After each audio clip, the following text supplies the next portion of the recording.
પત્તા રમવાના આવે પેલા કાર્ડ કહેવાય. એ કાર્ડના ટોટલ પત્તા કેવા હોય તમને ખબર હોય તો કુલ પત્તા કેટલા હોય? 52 પત્તા હોય. કુલ કેટલા હોય? 52 પત્તા હોય.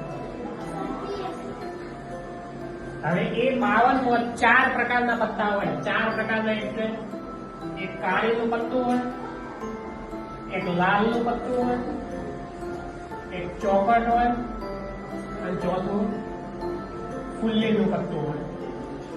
હવે આ પત્તાની અંદર આના 13 પત્તા હોય, આના 13 હોય, આના 13 હોય ને આ 13 હોય. હવે આમાં બી પાછી લે આ કાળી છે એ કયા કલરનું હોય? તો કાળા કલરનું પત્તું હોય.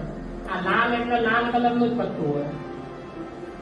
આ ચોકટ એટલે કે એ લાલ કલરનું હોય અને આ ફુલ્લી ને કાળા કલરનું હોય. એટલે કાળા કલરના પ્રકારના કેટલા પત્તા હોય? તો કાળીના અને ફુલ્લીના. લાલ કલરમાં વાત કરીએ કેટલા પ્રકારના હોય? ચોકટ અને લાલ. હવે બીજી વસ્તુ પત્તા હોય કયા? તો પહેલા તો બધામાં શું હોય? એકો હોય.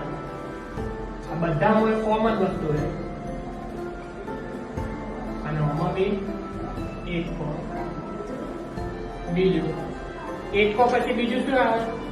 તો રાજા આવે. અને રાજા પછી રાણી આવે. અને રાણી પછી ગુલામ. અને પછી બધા પત્તા લાઈન સર 10 9 5 7 6 5 4 3 2 1. આ બધા પત્તા કોમન હોય. આમાં બી રાજા રાણી ગુલામ 10 9 8 7. હવે આ પત્તા ગણો ટોટલ કેટલા હોય? 1 2 3 4 5 6 7 8 9 10 11 12 13 14. હવે આ 14 કેટલા થઈ ગયા? 10 9 8 7 6 5 4 3 2 આ એક કાઢવો પડે. આ એક કેમ કાઢવો પડે? આ જે એકો લીધો ને એને શું કહેવાય? પહેલું પત્તું એ જ કહેવાય. એટલે આટલા પત્તા કેટલા પૂરા થઈ જાય? 2 શું થઈ જાય? પૂરા. તો આ ટોટલ પત્તા કેટલા થયા? 13. આવા નવા પત્તા કેવા આવશે? લાલના. તો એ બી કેટલા આવશે? 13. આના બી 13 અને આના બી 13. આ 13 13 13 કુલ કેટલા થઈ ગયા? 52. હવે તમને કોઈ પૂછે સંભાવના દાખલામાં તમને પૂછે કે ભાઈ એકો હોય 52 પત્તાના ઢગલામાં એકો મળે તેની સંભાવના શોધો. તો પહેલા તો એકા કુલ કેટલા હોય? 52 પત્તાના ઢગલામાં 4 હોય. કેટલા હોય? 4. તો તમારે એકા માટે શક્ય પરિણામો કેટલા લખવા પડે? 4.